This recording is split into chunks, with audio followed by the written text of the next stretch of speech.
Hello po, magandang araw sa inyo lahat. So for today's video, ipapakilala ko sa inyo ang Santo Niño de Tondo Parish Church, Manila, Philippines.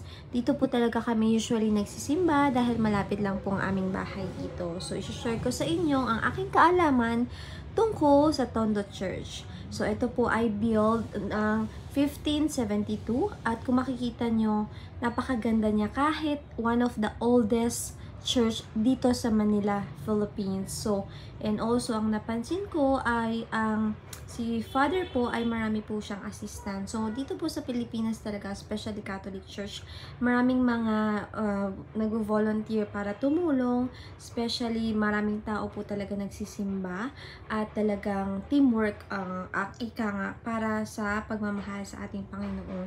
Kung meron pong naka-assign na magko-collect ng abuloy, meron din po ang magko-collect or magbibigay ng communion aside kay Father. So, ayan po yung picture.